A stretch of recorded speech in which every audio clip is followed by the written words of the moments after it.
Welcome back to the deep dive. Today, we're heading into Addis Ababa. It's this huge, sprawling capital of Ethiopia, really historically important. Absolutely. You hear it called the political capital of Africa, Mm-hmm. and for good reason. Major hub. Yeah, and people know it for, its history, the Holy Trinity Cathedral, places like that, and obviously the National Museum.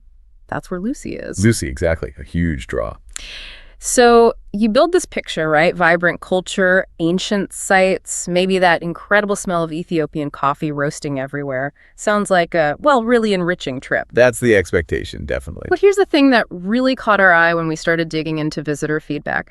We found this surprisingly common thread, a lot of people expressing deep regret about their visit. Yeah, it was striking, and significant numbers, too. And just to be clear, this regret isn't the usual stuff. It's not like, oh, I got pickpocketed or the food wasn't for me. No, not at all. It's something much more fundamental. So what is it then? That's really the core of what we uncovered. Yeah. It's less a travel warning in the traditional sense and more like a psychological preparedness warning. Okay.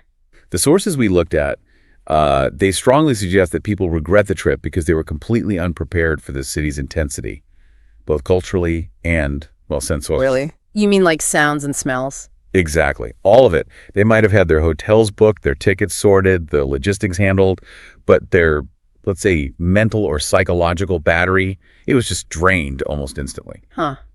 So it wasn't a bad itinerary? No, the itinerary itself wasn't the failure. It was more like their own emotional and mental capacity just couldn't keep pace with what the city was throwing at them. And that turned potential awe into, just frustration. That feels like a really key distinction. So the city itself isn't necessarily the problem. Precisely. It's more about the lens, the typical tourist approach being applied somewhere it just doesn't fit, somewhere unconventional. You've hit it. It demands something different from the visitor. Right. So that's our mission for this deep dive. Let's unpack that gap between the glossy brochure expectation and the often overwhelming reality.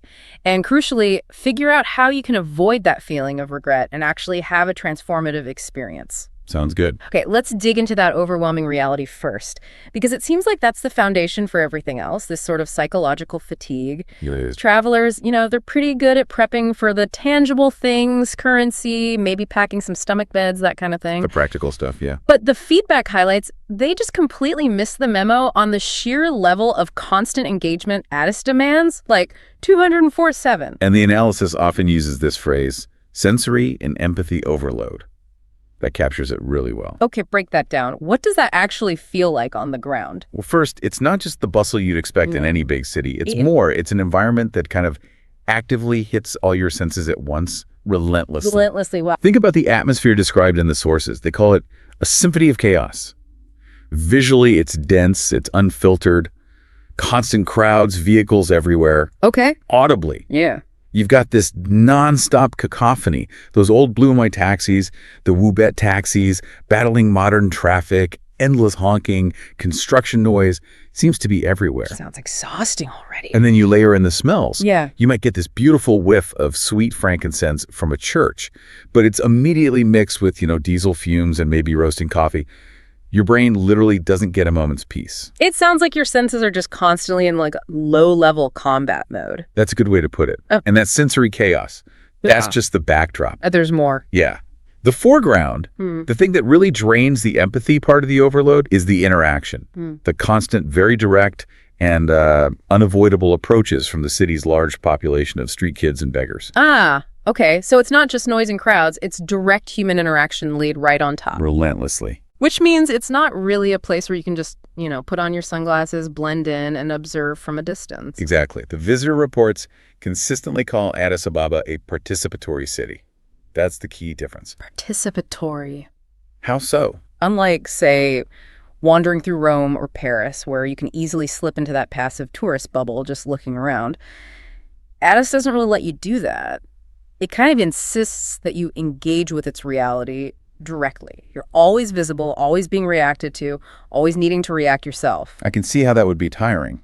It is. Yeah. And if you go in without the right mindset, without the right sort of emotional tools, you end up spending all your energy just being defensive. Right. Operating from a place of anxiety almost instead of curiosity. Precisely.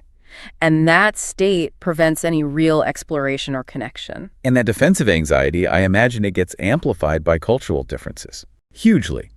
There's what the sources call the unspoken cultural divide. Many visitors, especially from Western backgrounds, just have this built-in expectation of personal space, the ability to move anonymously through a crowd. Yeah, that's pretty standard in many places. Well, in Addis, that expectation gets shattered almost immediately. You face very direct, very persistent, and often quite personal interactions. Okay, let's talk about that word persistent.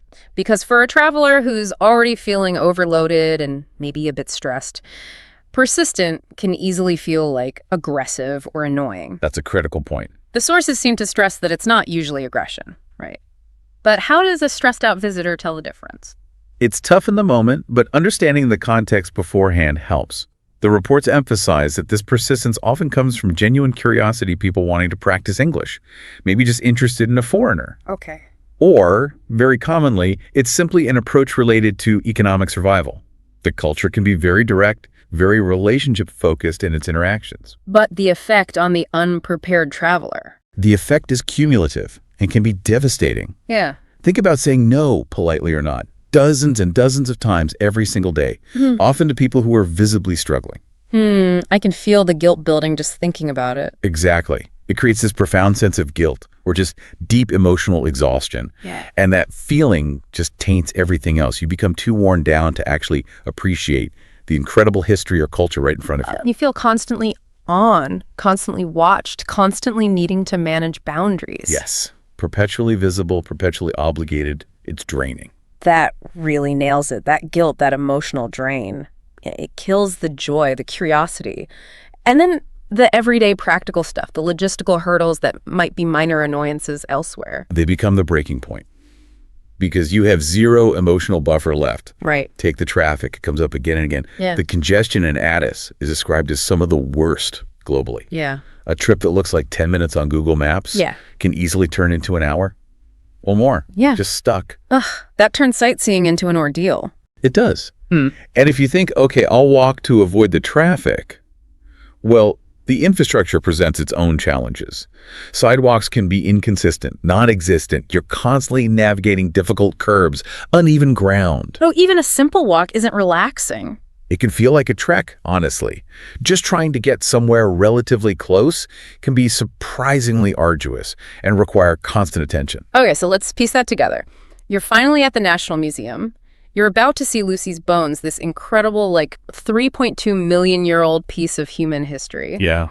But the experience is completely overshadowed because it took you 2 hours in paralyzing traffic, fending off constant approaches, feeling guilty and exhausted just to get through the door. Exactly. The wonder, the awe you were hoping for, it just gets smothered by the frustration of the journey. The priceless artifact becomes a footnote to a terrible commute. Irritation replaces awe.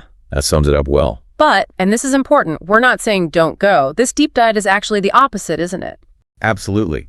The very intensity that causes the regret, if you're unprepared, is actually the key to why Addis can be such a profoundly rewarding, unforgettable place if you are prepared.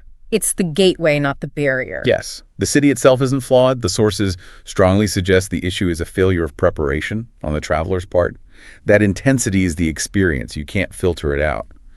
So you have to change your mind state first. Otherwise, the regret is almost baked in. It seems likely, yes. Okay. Let's make this practical. For you listening, how do you avoid becoming one of those regretful statistics?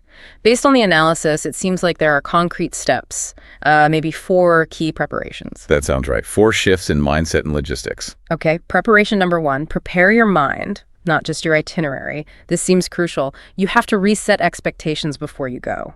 Fundamentally. This isn't like a chill beach vacation. It's immersive. It's intense. It's going to challenge you. It's about witnessing real, unfiltered life, not escaping it. Accept the challenge.